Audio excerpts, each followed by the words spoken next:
breaking. Kash Patel opens brand new conspiracy probe. There's a lot going on, but this is one that kind of is slipping by as this new probe has been opened really to search for what feels like a pretty broad conspiracy. What we're seeing here is that under Kash Patel, the director of the FBI, that the FBI has opened a grand conspiracy investigation into years of alleged political weaponization against Republicans by the DOJ, FBI, and intelligence agencies. This goes back even to the way that the Hillary Clinton email scandal was treated, through things like the Hunter Biden laptop, Russiagate, the special counsels being appointed. It's going to be a catch-all investigation looking into whether there was this conspiracy within people in the intel community and Justice Department to try and tip the scales in elections towards Democrats over Republicans and President Trump. There are some other things out of this reporting that they're saying need to be declassified to get to the bottom of this that could actually help boost the case before a grand jury.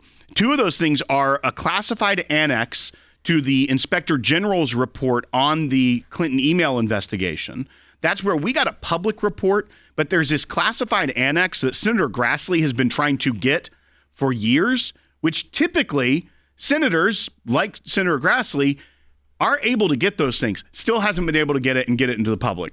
But then also you have the Clinton intelligence plan that special counsel John Durham on the Russiagate investigation brought up that has also still never been declassified. And there are things within that many people think if once it's in the open and could be used for a grand jury, could really boost the case that this is a broad conspiracy. This wasn't one action by James Comey or John Brennan way back in 2016. It was an ongoing effort utilizing their intelligence sources and backgrounds to go after one party over the other and try to fix the election for Democrats in the United States. If there is that information that's accessible to the American people, something they can actually put out, that will be the question. That will be whether we actually get to that point. If you get to the point where you actually can say, here's exactly what happened, here's what we're doing, at least that's more information to the American people. I think why people seem a little disenfranchised with this kind of news is because it does feel like you said, another special counsel, another person to be thrown in there, another report, another dossier. But if they think they have the evidence to showcase to us, fantastic. It's about time. I'm certainly hoping that all of this stuff will be linked together. Many of us feel that it has been, and that it's about time that it finally gets put out there, and I'm going to be very happy about that. Are they actually able to find those, as I said, proverbial smoking guns that tie all of this kind of together and really can expose what we all believe is probably happening and what happened over the last decade? But, it's sad to say this. I can see in the comments, there's not a lot of good morale happening right now, right? For this department, and they need a good win here. This could take time. If you were to look at things that President Trump was elected on, this would be one of them.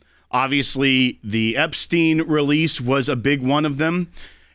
They can't afford, I feel like, as a Department of Justice and the FBI, what they ran on was to restore faith in the institution.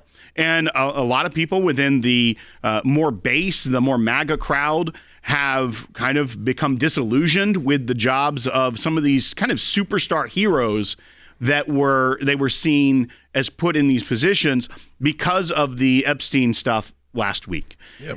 This that Avengers crew, they can't fail on this. If they, that's what I'm saying. And the caution also is that building this grand conspiracy, whether that be some sort of seditious conspiracy charge or a RICO charge, the U.S. government, as of late, has a pretty poor track record when going after RICO charges and prosecuting RICO cases.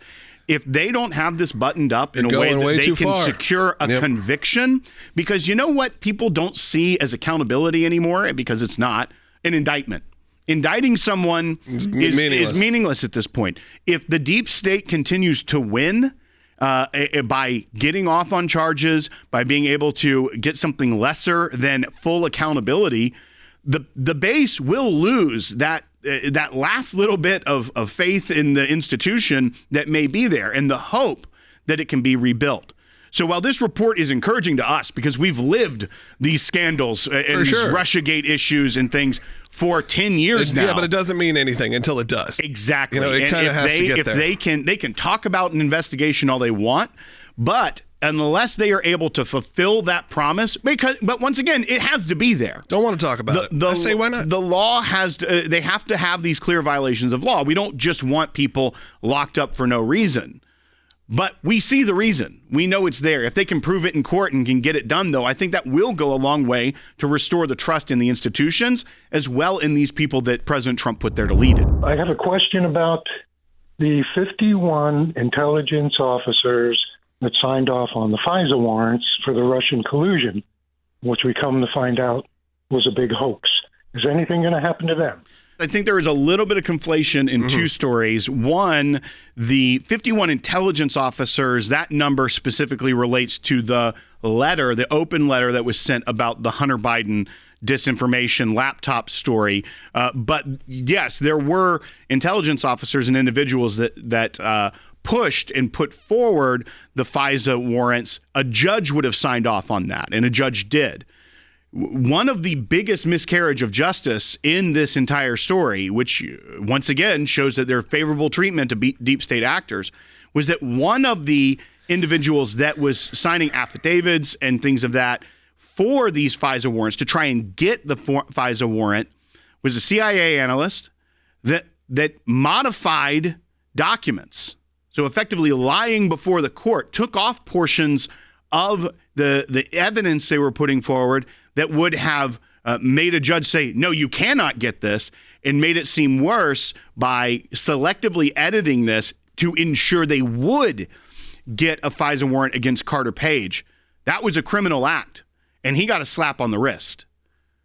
When someone used a secret court where you are not allowed to defend yourself, and someone entrusted with upholding the Constitution lied on a FISA warrant and able to get that warrant to surveil an American citizen, do espionage on an American citizen, all for the point of making sure Donald Trump isn't elected.